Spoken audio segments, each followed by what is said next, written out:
El RMS Titanic, un nombre sinónimo de grandeza y tragedia. En su viaje inaugural en 1912, ocurrió lo impensable. El barco insumergible chocó contra un iceberg y se hundió, cobrando más de 1.500 vidas. Pero, ¿y si el barco que se hundió no fue el Titanic en absoluto? Una teoría de conspiración sugiere que el Titanic y su barco hermano, el Olympic, intercambiaron identidades. Esta teoría propone un acto deliberado de fraude de seguros, con el Olympic dañado disfrazado como el Titanic y hundido intencionalmente. Vamos a profundizar en este misterio marítimo y examinar las pruebas a favor y en contra de la teoría del intercambio. El Titanic se embarcó en su viaje inaugural desde Southampton, Inglaterra, el 10 de abril de 1912, con destino a la ciudad de Nueva York. El barco era un palacio flotante, con comodidades lujosas y tecnología de vanguardia. En la noche del 14 de abril, ocurrió la tragedia. El Titanic, viajando a alta velocidad a través de aguas heladas, chocó con un iceberg. El casco del barco se rompió y los compartimentos estancos comenzaron a inundarse. El caos y el pánico se desataron a medida que la gravedad de la situación se hizo evidente. No había suficientes botes salvavidas para todos los pasajeros y la tripulación. El hundimiento del Titanic sigue siendo uno de los desastres marítimos más mortales de la historia, lo que provocó mejoras significativas en las regulaciones de seguridad marítima.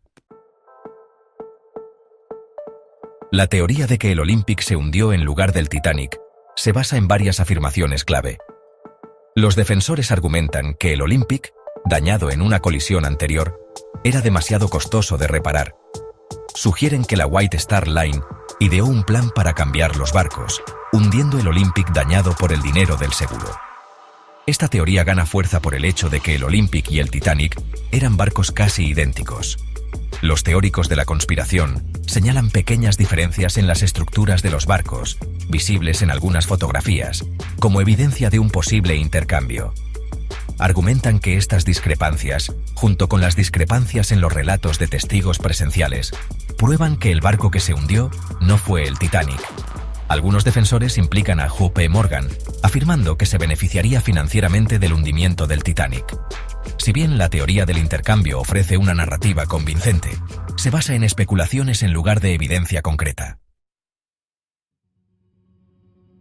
La teoría del intercambio, aunque cautivadora, se desmorona bajo escrutinio.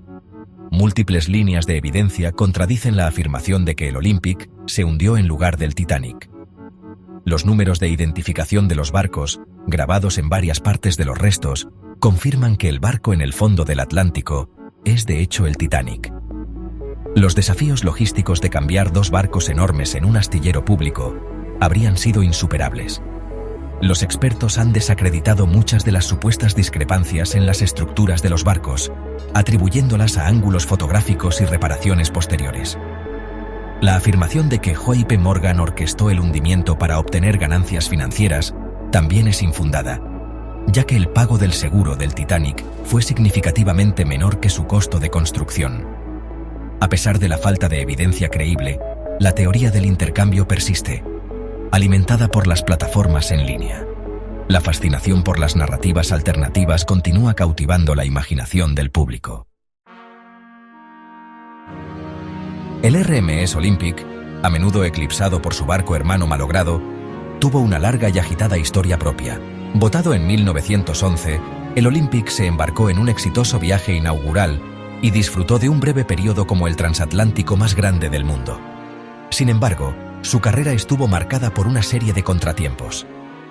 En 1911, el Olympic chocó con el buque de guerra británico HMS Hawke, sufriendo daños significativos. Después de someterse a reparaciones, el Olympic reanudó el servicio y pasó a servir como transporte de tropas durante la Primera Guerra Mundial, ganándose el apodo de Viejo Fiable. El Olympic continuó navegando hasta 1935, cuando fue retirado y finalmente desguazado en 1937. El hundimiento del Titanic sigue siendo una de las tragedias más perdurables del siglo XX. La teoría del intercambio, aunque carece de evidencia creíble, continúa circulando, lo que demuestra el poder de las teorías de la conspiración. El atractivo de tales teorías radica en su capacidad para ofrecer explicaciones alternativas para eventos que parecen demasiado trágicos para aceptarlos al pie de la letra. Sin embargo, es crucial abordar tales afirmaciones con ojo crítico, basándose en análisis basados en evidencia. La historia del Titanic, con sus temas de arrogancia, error humano y la naturaleza impredecible del destino, continúa resonando en el público más de un siglo después.